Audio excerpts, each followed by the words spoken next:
Hi friends, welcome back to ಜನೋಜೈಸ್ kitchen. ನಿಮ್ಗೇನಾದರೂ ನಮ್ಮ ಚಾನಲ್ ಇಷ್ಟ ಆಗಿದ್ರೆ ಲೈಕ್ ಆ್ಯಂಡ್ ಸಬ್ಸ್ಕ್ರೈಬ್ ಮಾಡಿ. ಬನ್ನಿ ನಾವು ಇವತ್ತು ನೇಪಾಳಿ ಸ್ಟೈಲ್ ಚಿಕನ್ ಕರಿ ಹೇಗೆ ಮಾಡೋದು ಅಂತ ನೋಡೋಣ.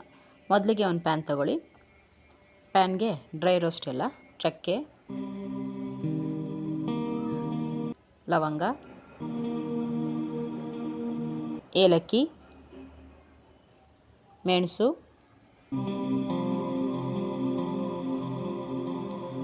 ಧನಿಯಾ,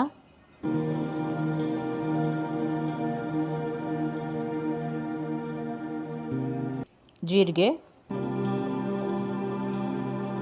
ಒಣಮೆಣಸಿನ್ಕಾಯಿ,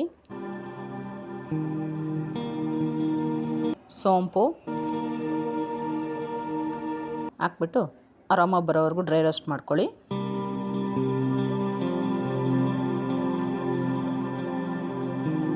ಕೂಲ್ ಆದಮೇಲೆ ಜಾರ್ಗೆ ಹಾಕ್ಕೊಳ್ಳಿ. ಈಗ ಇದಕ್ಕೆ ಶುಂಠಿ ಬೆಳ್ಳುಳ್ಳಿ ಆ್ಯಡ್ ಮಾಡೋಣ. ಮತ್ತು ಒಂದು ಸ್ವಲ್ಪ ಅರಿಶಿನ ಹಾಕೋಣ. ಹಾಕ್ಬಿಟ್ಟು ನುಣ್ಣಗೆ ಪೇಸ್ಟ್ ಮಾಡ್ಕೊಳ್ಳಿ. ನೀರು ಹಾಕ್ಬಿಟ್ಟು ಸ್ವಲ್ಪ. ಈಗ ಒಂದು ಪ್ಯಾನ್ ಇಡಿ. ಪ್ಯಾನ್ಗೆ 2 ಸ್ಪೂನ್ ಎಣ್ಣೆ ಹಾಕಿ, ಎಣ್ಣೆ ಕಾಯ್ದ ಒಂದು ಕಟ್ ಮಾಡಿರೋ ಈರುಳ್ಳಿ ಸೇರಿಸಿ, ಈರುಳ್ಳಿ ಗೋಲ್ಡನ್ ಬ್ರೌನ್ ಆಗೋವರೆಗೂ ಫ್ರೈ ಮಾಡಿ. ಈಗ ಇದಕ್ಕೆ ಒಂದು ಕಟ್ ಮಾಡಿರೋ ಟೊಮೊಟೊ ಸೇರಿಸಿ ಅದನ್ನು ಫ್ರೈ ಮಾಡ್ಕೊಳ್ಳಿ.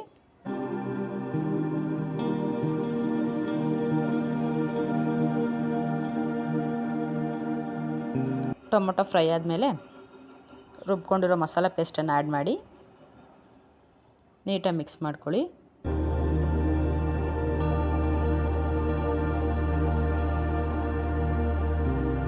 ಈಗ ಇದಕ್ಕೆ ಒಂದು ಸ್ವಲ್ಪ ನೀರು ಸೇರಿಸಿ ಮಿಕ್ಸ್ ಮಾಡಿ ಒಂದು 5 ನಿಮಿಷ ಕುಕ್ ಮಾಡ್ಕೊಳ್ಳಿ. ಈಗ ಇದಕ್ಕೆ ಚಿಕನ್ ಆ್ಯಡ್ ಮಾಡಿ ನೀಟಾಗಿ ಮಿಕ್ಸ್ ಮಾಡ್ಕೊಳ್ಳಿ.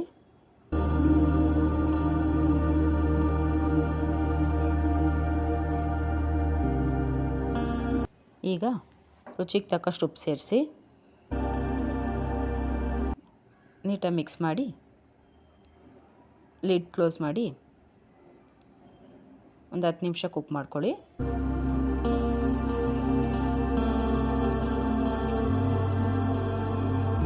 ಈಗ ಇದಕ್ಕೆ ಕೊತ್ತಂಬರಿ ಸೊಪ್ಪು ಆ್ಯಡ್ ಮಾಡಿ. ಕೊತ್ತಂಬರಿ ಸೊಪ್ಪು ಸ್ವಲ್ಪ ಜಾಸ್ತಿ ಹಾಕಿ, ಟೇಸ್ಟ್ ಚೆನ್ನಾಗಿರುತ್ತೆ. ಸಣ್ಣಕ್ಕೆ ಕಟ್ ಮಾಡಿ ಹಾಕಿ ಕೊತ್ತಂಬರಿ ಸೊಪ್ಪನ್ನು.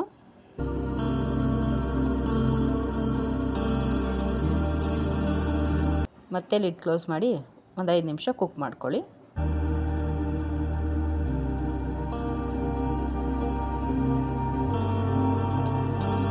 ನೋಡಿ friends, Nepali style chicken curry ರೆಡಿಯಾಗಿದೆ ನೋಡಿ.